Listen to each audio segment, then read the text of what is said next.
안녕하세요. 경리사당의 강경희입니다. 오늘 부스 3획 수업 시작하겠습니다. 1획, 2획에 이어서 3획인데요. 3획은 다른 부스보다 좀 숫자가 많아요. 자, 두 번에 나누어서 한번 해보겠습니다. 오늘 첫 번째 보시면 입구와 애울리, 흑토, 선비사, 디저울치, 천천히 걸을새, 저녁서, 큰대, 계집녀, 아들자, 진면, 마디촌, 작을소, 절름발이 왕을 한번 배워보겠습니다. 이런 부스가 들어가면 어떤 뜻이 되는지 한번 볼까요? 첫 번째 입구하고 애울리를 보실 텐데 입구 한번 보시면 입 모양을 본떠서 만들어서 입구고요. 이 입구는 이게 들어가서 우리의 입을 모양을 상징하는데 입은 거의 동그란 모양인데 왜 네모로 썼을까요? 맞아요. 옛날에는 입 모양을 동그라미라고 잘 기록을 하였는데 기록하는 법이 발달하지 못하고 그것을 잘 그려놨다 해도 뒤에 있는 후손들이 그걸 네모로 봤다고 해요. 그리고 네모로 써야 쉽게 쓸 수 있었고요. 그래서 입 모양을 동그라미로 그렸으나 우리가 네모로 그리고도 입구라고 쓰고 있고요. 꼭 입만 쓴 것이 아니라 이 입구는 좌우 상하로 다 쓰고 있고요.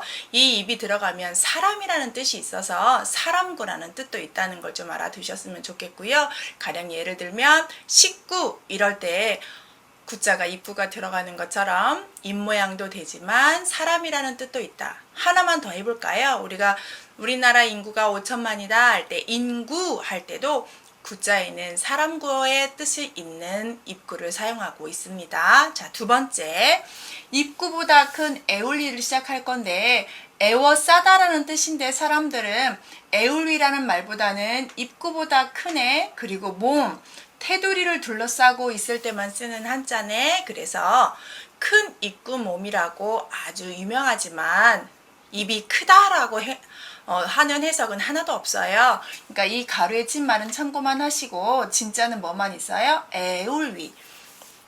애워싸다라는 말인데 특히 어디에 많이 있냐면 나라국자나 애워쌀 위자나 가둘 위자나 뭐 원인 인자나 이렇게 큰 테두리를 두를 때 쓰는 한자예요. 이런 한자들은 뭔가를 삥 둘러있다. 울타리를 쳤다 이렇게 해서 보시는 것이 맞습니다. 그래서 큰 입구가 아니라 애워싼 모습을 본뜬 한자여서 이게 들어가면 뜻을 다 애워싸다라고 해석을 하셔야 됩니다. 세 번째 흑토와 선비사를 볼 건데 먼저 흑토는 땅을 상징하는 걸 하나를 크게 하고요. 위에서 식물이 자라거나 어떤 나무가 자라고 있는 것을 그린 거예요. 그래서 땅이 식물보다 크게 되고 위에는 작게 그려서 흑토죠. 네, 비슷한 한자들을 제가 또 모아서 한번 영상 올릴 텐데 선비사하고 흑토하고 상당히 비슷하게 생겼죠. 바로 아래서 배울 거지만 먼저 흑토를 정리하면 땅을 그려놓고 위에 초목이 있는 모습을 그려서 흑토가 들어가면 다 뭐랑 관계 되겠어요? 그렇죠. 흙하고 관계 되겠죠. 뭐 땅지에도 당연히 들어가겠고요. 흑토가 들어가면 땅하고 관계되는 한자다. 그 다음 네 번째 선비사를 보시면 흑토하고 모양이 다르지만 아래가 짧아요. 그래서 이 선비사를 쓰는 해석들을 많이 보면 그림에서 본뜬 한자들인데 부수는 거의 사람의 생각을 약속한 한자나 또는 사람들이 그림을 보고 만든 한자인데 그림으로 만드는 것을 선비사로 설명을 한다면 왜 박사들이나 학사들이 졸업할 때 쓰는 모자 모양 있죠. 아래는 짧고 위에가 긴. 그래서 그런 모자 모양을 본뜬 게 아니겠느냐라고 하는 책은 상형으로 해석을 한 거고요. 또는 사람의 생각을 약속한 한자이기 때문에 선비는 보통 의미가 한자에서도 똑똑하다로 해석을 합니다. 어떤 관리를 상징해요. 벼슬아치를 상징하기 때문에 이 사람들은 똑똑하다로 아래에 있는 한일이 위에 열십이어서 하나만 가르쳐도 10개를 다 습득하는 사람이 선비다라고 해서 선비사를 해석하기도 합니다. 여러분 편한 걸로 기억하시고요. 흑토와 선비사는 모양이 다르고 흑토는 아래가 길고 선비사는 아래가 짧다 이렇게 정리하시면 좋겠고요. 다섯 번째 뒤져 옳지 발음 주의하시는데 뒤져 옳지 천천히 뒤쳐져 오다라는 뜻이고요. 여섯 번째 천천히 걸을 쇠자인데 상당히 모양이 똑같고요. 굳이 찾다면 이 아랫부분만 다른데 먼저 뒤져 옳지를 보면 그칠지라는 한자의 변형자인데 이게 천천히 느릿느릿 오는 발을 그리다 보니까 저런 모양이 나왔대요. 근데 디저울치는 쓰는 한자가 그렇게 많지는 않아요. 위쪽에 저런 모양이 왔을 때 많이 쓰는데 가령 뭐 각각각 같은 거 생각해 보시겠어요? 저 뒤저울치 밑에다가 입구 쓴 한자예요. 그래서 뒤저울치는 그럴 때 쓰고 천천히 걸을 쇠라고 하는 한자는 아래쪽에 오는데 제가 예시를 하나 써봤어요. 여름 하자를 써봤는데 이 위에 머리열과 아래 있는 디저울치를 써서 머리와 발을 내놓아야 하는 계절이 여름이 아니겠느냐 해서 여름 하자를 쓴대요. 그래서 뭐 하계올림픽이라든지 하복이라든지 하지라든지 이런 말 쓸 때 쓰는데 모양이 상당히 비슷하지만 거의 구분할 수 없을 정도로 써서 위에 왔느냐 아래로 왔느냐 라고 구분하지만 뒤저울치와 천천히 걸을 쇠자는 다 천천히 걷는 발이라는 걸로 공통점을 찾을 수 있고요. 많이 쓰진 않지만 저런 모양 나오면 발 모양에서 왔나 보다 라고 정리를 하시면 좋겠습니다. 7번째 보시면 저녁석자인데 제가 아래 영상에서 저녁과 다로를 저녁석과 다로를 구분했었죠. 이건 초저녁을 상징한다고 했고 달 모양이고 다로월보다 획순이 하나 모자라고 있고요. 이게 들어가면 다 저녁하고 관련돼요. 그래서 저녁석이 들어간 한자들 제가 좀 정리해놨습니다. 으니까 아래 영상 참고하시기 바랍니다. 자, 삼획보수 하고 있고요. 7개 배웠습니다. 첫 번째 입구, 애우리, 흑토, 선비사, 디저울치, 천천히 걸을새, 저녁석을 배웠고요. 여기에서 많이 쓰는 한자인데 여러분한테 강조하고 싶은 건 입구에 사람구자 있었고요. 애우리자는 큰 입구보다는 에워싸다가 있고 흑토와 선비사 구분하시길 바라고 이 말이 생소하긴 하지만 발 모양에서 왔다는 걸로 아시면 좋겠고 저녁석은 달어라고 구분하시면 좋겠습니다. 8번째 큰 데는 사람이 대자로 이렇게 있는 모습을 써서 쓴 거고요. 우리가 뭐 강아지들이 쭉 뻗어 있으면 대자로 누웠다라고 할 때 큰데라는 표현이 있고 이게 들어가면 다 크다라고 보시면 되고요. 큰데에다가 점 하나씩 들어가서 한자들이 달라지는 한자들이 있잖아요. 그래서 모양이 비슷한 한자에서 한번 정리해 드릴게요. 큰데가 들어가면 크다라는 뜻이다. 두 번째, 자 9번째고요. 계집여자 보시면 계집인데 여자녀라고 해도 되고요. 여자가 다소곳하게 앉아있는 모습을 그린 한자라고 합니다. 그래서 손을 모으고 있는 여자 그림이라고 해요. 그래서 계집녀. 10번째 아들자자 보시면 아이가 갓 태어나서 강보에 쌓여있어 머리만 나오고 팔을 쭉 빼요. 그 다음에 아래쪽은 포대기로 싼 모습을 그려서 아들자라고 하고 이게 들어가면 자녀하고 관계된 한자가 있고요. 특히 우리나라 말은 일제강점기를 거쳐서 일제말이 많이 잔재가 남아있는데 우리가 뭐 자로 끝나는 말들은 거의 전미사처럼 아들자를 쓸 때는 아들자라고 해석하지 마시고 그냥 말을 만드는 전미사처럼 그냥 상용적으로 쓰는 자자가 많아요. 가령 뭐 액자 또는 뭐 모자 이런 식으로 쓰는 자자들이 상당히 많은데 이 자자가 아들자의 뜻이긴 하지만 우리 언어 생활에서 전미사로 쓸 때도 있다. 이것도 참고 한번 하시고요. 그 다음 저번에 영상에 올린 진면이에요. 간머리는 간모양이라고 해서 외우기 좋게 만들었고 진짜는 집을 상징하는 한자고 이게 들어간 한자들은 여러분이 아래 영상에서 많이 보았으니까 반복해서 한번 보시면 좋겠습니다. 간머리는 참고만 하시고 집이다. 꼭 기억하시기 바래요. 자, 그 다음 마디촌자를 보시면 여기는 손 모양을 본뜬 한자인데 한의원에 가서 진맥을 할 경우에 말이에요. 그래서 손을 놓고 이렇게 진맥을 하는 모습을 해서 이 손 마디 하나만 하게 되고요. 이 마디촌은 수학적으로 얘기하면 우리 손가락 가운데 손가락 가운데 마디를 하기 때문에 이 가운데 마디 표현해서 3.3cm 정도 되는 길이라고 해요. 그래서 이 마디촌자는 조금이다 또는 이 길이를 꼭 지킨다 해서 법이라는 뜻도 있다고 합니다. 그래서 마디촌자가 들어가면 법이라는 뜻도 있다.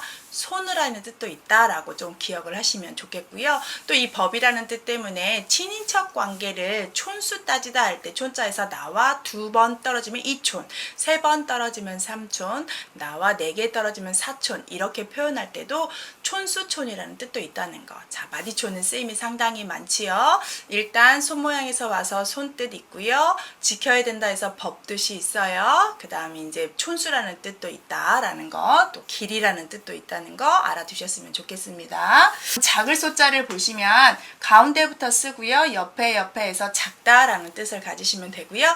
작을 소가 들어가면 다 작다, 조금이다 이런 뜻을 쓰고 혼자 쓸 때가 더 많습니다. 그 다음 14번 마지막 절름발이 왕도 발음이 좀 특이한데 절름발이 발 우리가 2획에서 어진 사람인 발을 배웠죠. 사람인 자가 아래로 오면 이렇게 쓰는데 이 한일만 빼면 어진 사람인 발이잖아요. 근데 사람이 걷기가 힘들거나 다치거나 그런 목발을 짚죠. 그래서 그 목발을 그려놓은 거라고 생각하시면 돼서 발을 쩔뚝쩔뚝 하는데 이런 한자가 들어간 한자 많지는 않아요. 그런데 이렇게 발이 정상이 아니면 정상인 사람처럼 해야 되니까 상당히 불편하잖아요. 그래서 더 열심히 노력을 해야 된다 해서 여기다가 점을 찍으면 더욱우라는 한자예요. 그래서 절름발이 왕자가 들어가고 점을 찍어서 더욱 우를 만든 한자로 만든 한자가 있는데 이게 나아갈 취자예요. 앞에 서울경을 쓰고 더욱 우자를 써서 한양으로 더욱 진취적으로 나아가다 해서 나아갈 취할 때 쓰는 한자이기 때문에 많이 쓰진 않지만 정리만 한다면 발 모양이다. 발이 정상은 아니다. 이렇게 좀 외우시면 편하지 않을까 싶습니다. 삼획부수가 상당히 많아서 두 번에 나누어서 하고 있는데요. 첫 번째 이제 1번에서 7번 배웠고 8번을 보시면 큰데 여자를 상징하는 여자, 아들을 상징해서 자녀를 상징하는 아들자, 그 다음에 간머리가 아닌 집 모양, 마디촌, 손과 법을 상징하는 한자, 작다라는 한자, 절름발이랑 발 모양을 상징하는 한자입니다. 그래서 이 작을소 같은 경우도 뭐 작은 돌멩이를 3개 넣었다라고 설명하는 책들도 많이 있고요. 자, 부수의 공부는요, 이렇게 명칭을 정확히 알아서 이 부수가 들어갔을 때 어떤 뜻이었느냐 이거를 지금 공부하려고 배우고 있어요.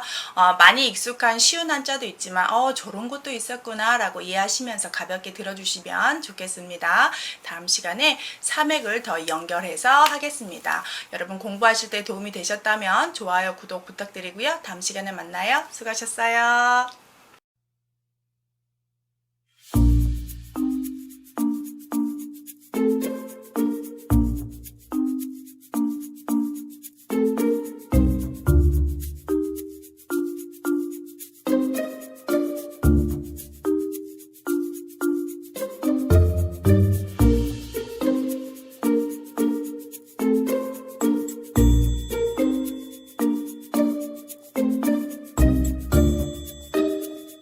안녕하세요. 경리사당의 강경희입니다. 삼획부수 두 번째 시간 시작하겠습니다. 오늘 배울 한자는요. 주검시, 쌍날철, 매산, 내천, 장인공, 몸기, 수건검, 방패간, 자글요, 지범, 길게 거르린, 손 맞잡을 공자입니다. 부수는 뜻을 담당하기 때문에 이런 한자가 들어가면 이런 뜻이구나 이렇게 이해하시면 됩니다. 첫 번째, 주검시라고 해서 사람 시체를 본뜬 한자인데 그 널 모양, 관 모양을 그렸다고 해요. 그런데 이게 들어가면 다 시체만 관련되는 게 아니라 이 주검시라고 읽긴 있지만 화살표 한 것처럼 몸과 집을 상징하는 한자로 쓰고 있어요. 그래서 몸이 되면 가령 여기가 꼬리미자거든요. 그래서 사람 몸 중에 또 짐승 몸 중에 털이 달린 부분은 꼬리다 라고 해서 꼬리미 이럴 때 몸을 상징해요. 그 다음에 집 모양을 본뜬 한자도 돼서 여기에 보면 살 것자가 있잖아요. 그래서 사람들이 집을 지어서 옛날부터 살았다 라고 해서 살 것 이런 식으로 하는 거기 때문에 주검시라고 읽긴 하지만 몸과 집의 뜻이 있다. 그리고 모양은 사람의 관 모양 또는 사람의 머리하고 사람 미라처럼 묶어서 아랫부분을 좀 끼다랗게 뺀 것처럼 보기도 한데요. 그래서 주검시라고 읽고요. 이런 뜻 있다. 엄이라고 붙이는 한자는 제가 부수 위치에 따라서 명칭 변한다는 영상 올렸잖아요. 기조 부분에. 그래서 윗부분과 왼쪽을 가리기 때문에 엄이라고 하고요. 굳이 안 붙이고 그냥 주검시 이렇게 하셔도 돼요. 근데 한자를 공부하다 보면 진짜 주검시에 한자가 있어서 우리가 죽은 몸을 시체라고 할 때 시자가 있는데 그럴 때는 이 주검시 밑에 죽을 살을 집어넣으면 주검시자가 되겠지요. 지금 배우시는 한자는 부수입니다.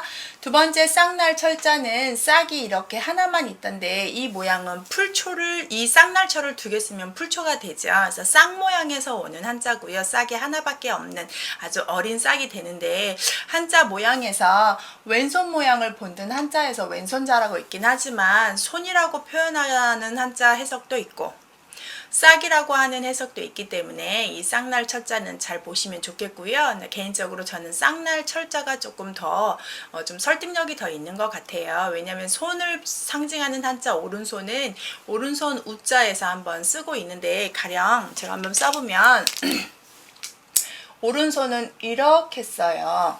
그래서 이런 손 모양이라면, 그러면 왼손 모양은 어떻게 되냐? 이렇게 되지 않느냐? 그래서 얘를 왼손자라고 읽긴 하는데, 한자에서 손 모양은 거의 이걸 쓰고요. 얘는 왼손자로 그냥 상징하기 있기 때문에 왼손자로 쓸 때는 모양이 좀 어떻게 변하냐면 이렇게 변해서 써요. 그래서 얘는 그냥 오른손으로는 이걸 쓰고 왼손을 이렇게 쓰기 때문에 쌍날철로 통일해서 이해하시면 좋을 것 같아요. 그래서 이 쌍날철자를 약간 좀 구체적으로 한 번만 더 설명하면, 날출자 있죠. 제가 입벌릴감이라는 부수에서 말씀드린 것처럼 입벌릴감을 하고 그 위에다 쌍날철을 넣으면 날출자가 되잖아요. 그래서 새싹으로 보시는 것이 조금 더 논리적인 것 같아요. 세 번째, 쌍날철에서 아랫부분만 없어진 모양처럼 보이지만 뾰족뾰족한 산 모양을 본뜬 한자여서 한글이 매산이나 매산이라고 해서 산 모양을 본뜬 한자예요. 그래서 이게 들어가면 다 뭐랑 관련돼요? 그렇죠. 산하고 관련된 한자입니다.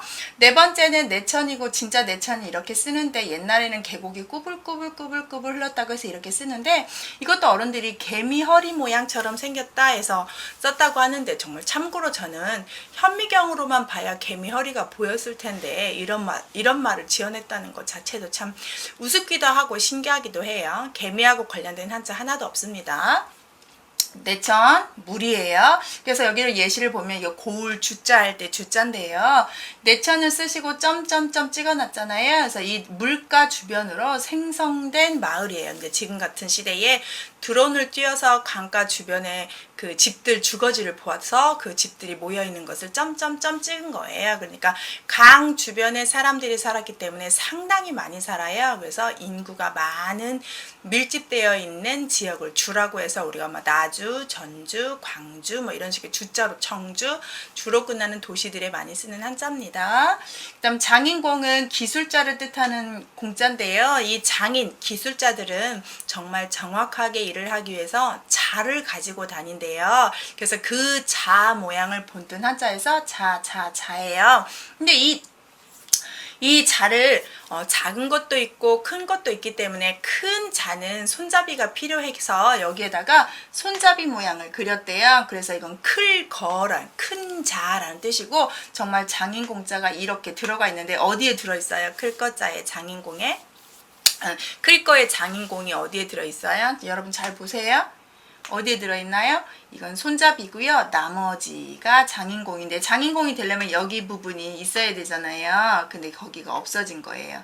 그래도 장인공을 써서 이 클거자의 획수는 하나씩 써야 돼요. 하나씩 이렇게 쓰는 게 아니고요. 그래서 장인공자의 클거자 예시가 있는데 클거자에 장인공이 들어가 있다. 그냥 몸기자도 사람이 무릎을 꿇고 있는 모습인데 우리 한글 리을처럼 생겼죠. 한글 리을하고 관계가 하나도 그렇죠. 없습니다. 그래서 몸기자는 사람 몸을 상징하고요. 얘는 혼자 쓰는 부수여서 이런 것들을 제부수라고 하는데, 자기가 자기 뜻을 다 대변하고 혼자 쓸 수 있어요. 자기 뭐 이렇게 자기 본인 자신을 할 때 쓰는 기자지요. 그래서 몸기자는 사람이 무릎을 꿇고 있는 모습이다. 그래서 고어들을 좀 보면, 이 그림을 보면 사람 머리를 이렇게 그리고 사람이 이렇게 앉아 있는 걸 그렸다. 그래서 몸기자가 이렇게 생기지 않았느냐라고 봅니다. 삼획부수 하고 있고요. 6자 한번 정리해 볼까요? 사람의 모양을 본떠서 주검시, 그 다음 쌍모양의 쌍날철, 산모양의 매산, 냇물 흐름 모르면 내천, 기술자들이 가지고 다니는 자 장인공, 사람이 구부리고 있는 모습 몸기, 이렇게 보시면 돼요. 그다음 7번째 수건건인데, 수건이 딱 욕실에 걸려있는 모습으로 보시면 좋고, 꼭 수건이 아니라 천, 비단, 명주 이런 우리의 옷감을 상징하는 한자고요. 그래서 여기 아래 자리석자를 써놨는데요. 아래다가 수건건을 집어넣어서 사람들이 이렇게 방석같이 깔고 있는, 아니 이렇게 깔려 있다는 건 앉는 자리구나 해서 자리석, 미리 맡아놓은 자리면 예약석, 앉아서 갑시다 해서 좌석, 이렇게 쓰는 한자가 되겠고요. 방패가는 방패 모양을 본뜬 한자인데 위에가 짧아야 되고요. 예시에 제가 평평할 평을 썼지만 방패간하고 평평할 평을 굳이 좀 연관을 짓자면 방패 겉모양이 좀 평평하고 단단하고 밋밋하지 않았느냐 이렇게 본다면 말은 되겠지만 원래 평평할 평하고 방패간은 관계가 없어요. 다만 평평할 평자에 모양이 방패간이 있어서 그 부수에 넣어준 것 뿐이고요. 이 평평할 평자는 저울대를 이렇게 놓고 저울추가 무게가 평평하게 이룬 것을 그렸다라고 하고, 어떤 책은 논에 가면 개구리밥이라고 우리가 부르는 부평초 잎이 평평하게 퍼져 있는 걸 그린 게 아니냐라고 하는 책도 있는데, 저는 첫 번째 해석의 저울추와 무게가 평균대에 딱 평형을 이룬 모습이 아닌가라는, 저는 그걸로 조금 더 논리 정연한 설명이 아닌가 싶어요. 그래서 이 평평할 평자는 저울대 모양인데 방패간하고는 관계가 없지만 이렇게 관계가 없어도 모양 비슷하면 붓으로 넣는 경우가 있기 때문에 좀 보여주기 위해서 썼습니다. 작을 요자는 아래다가 점 3개를 쓰면 실사자가 되는데 그 자가 아니에요. 이 작을 요자는 작은 아이가, 즉 아직 태어나지 않은 어린아이가 엄마 뱃속에 있는 걸 그렸다고 해요. 그래서 뱃속에 있을 때, 태어날 때는 머리가 아래로 내려오지만 아직 머리가 내려오지 않고 머리 위에 아래 몸통이 엄마 뱃속 아래쪽을 향하고 있는 어린아이, 즉 진짜 어린아이 중에 태어나지 않은 뱃속의 아이를 그려서 이게 들어가면 작다, 아주 힘이 약하다 이런 뜻으로 써서 작은 아이들이 다니는 유치원 할 때 유자예요. 어릴 유자. 그래서 작은 힘 이렇게 썼잖아요. 그래서 작을 요자. 3획이니까 획순이 1번, 2번, 3번 이렇게 쓰는 겁니다. 한 번에 연결하지 않고 세모를 1번, 2번, 3번 이렇게요. 지범자를 쓰시면 우리가 2획에서 언덕음을 배웠잖아요. 언덕은 그냥 동굴, 바위를 파서 만든 집이라면 이제 정말 잘 지은 집이에요. 지붕을 얹어요. 그래서 점을 집어넣으면 지범인데, 어모라고 하는 규칙은 이 주검시하고 똑같이 엄이에요. 둘러싸고 있기 때문에 이걸 들어가면 집인데요. 우리가 집을 벌써 3획에서 먼저 배우고 온 게 있죠. 집면자. 그렇죠. 집면자를 보시면 이 집하고 우리가 배운 집면이 있어요. 그럼 보세요. 얘도 집이고 얘도 집인데 차이점이 있는데 중요한 차이예요. 이 집은 작은 집이고요. 이 집은 큰 집이에요. 사이즈가 틀려요. 다시 한번, 이건 개인적인 작은 집이고 이건 큰 집이어서 이게 들어가면 관공서나 좋은 집들, 큰 집들을 상징하는데, 가령 가게점자 한자를 보면 가게라는 집이 보통 집보다 크다가 상식적이잖아요. 작은 가게도 있지만 보통 가게는 보통 사는 집보다 크다 해서 큰 집을 사지하고요. 이거 넓을 광자도 아래 누를 황자를 써서 누런 황토가 깔린 큰 마당에 집을 지었다고 해서 큰 집을 뜻합니다. 우리가 시청, 도청, 군청 할 때 관청, 청청을 써도 이 한자의 부수를 쓰는 것처럼, 자, 이 집이 들어가면 큰 집, 이 집이 들어가면 작은 집. 다만 이 점점이 들어가야 집이에요. 집 지붕을 그렸기 때문이라고 합니다. 그 다음 11번에 길게 걸을 이는데, 이 자도 나중에 점을 붙이면 다음 시간에 하겠지만 점을 붙이면 이런 자가 있잖아요. 이 자하고 구분을 해야 되는데, 잠깐만 설명을 하면, 자 보세요. 이게 들어오면 길게 걷다기 때문에 천천히 걷다라는 뜻이 되고요. 이건 책받침이라고 읽는데 빨리 걷다가 됩니다. 두 가지만 아시면 돼요. 얘는 천천히, 얘는 빨리 걷는 모습을 그린 한자고요. 우리가 흔히 길게 걸은 인보다 민책받침이라는 말을 많이 알고 밋밋한 책받침이다 라고 하고요. 얘는 책받침이라고 읽죠. 그래서 밋밋한 이 점이 없는 책받침, 얘는 점이 있으니까 책받침. 이 책받침이라는 말은 나중에 제가 이 부스할 때 말씀을 잠깐 드리겠지만, 시험시험 갈착이라는 한자가 변형이 되면서 착받침인데, 그 착받침이라는 말이 변형이 돼서 책받침이라고 부르고 있답니다. 그래서 일단 이런 부수는 책받침인데 점 없어져서 민책받침이 유명하긴 하지만 진짜는 길게 걸을 일이고 천천히 걷다게 되기 때문에, 예시를 보면 세울건이 있지요. 세울건, 천천히 걷다, 천천히 뭔가를 이루어 가다. 그러면 여기 위에 보시면 붓을 이렇게 손으로 들고 있는 모습의 분율자인데요. 붓으로 법령을, 규칙을 천천히 써 내려가면서 하나의 나라를, 하나의 단체를, 하나의 회사를 만들어가고 있다, 세워가고 있다 해서 세울 건자를 이렇게 쓴다고 합니다. 천천히 뭔가 이루어갈 때 쓰는 한자예요. 그 다음 마지막 손 맞잡을 공인데요. 스물이빨이라고도 유명하지만 열십자가 2개 있어서 스물입이라고 하는데 이거는 빨리 외우기 위해서 그런 거고 손을 맞잡은 모습이 이렇게 손을 딱 잡고 있는 모습이에요. 희롱할 농자가 예신데 임금왕자 아래 손을 잡자잖아요. 임금이 자기 손에 잡힌 것들은 자기 맘대로 휘두르다 해서 성희롱할 때 하는 농자인데 요즘 뉴스 보면은 성희롱 이야기들이 너무 좀 마음 아프게 많이 있어요. 그래서 희롱하다는 말은 가지고 놀다가 돼서 여기서 손을 가지고 손에 뭔가를 쥐고 하다라는 뜻으로 손 맞잡을 공 이렇게 표현을 하고 있습니다. 자, 삼획부수 두 번째 시간이었어요. 자, 첫 번째 보시면 이제 7번째 수건건 수건 모양, 방패 모양, 뱃속에 있는 아기 모양, 집 큰 집, 천천히 움직이는 모습, 손에 뭔가 잡고 있는 모습에서 이렇게 삼획부수를 하고 있습니다.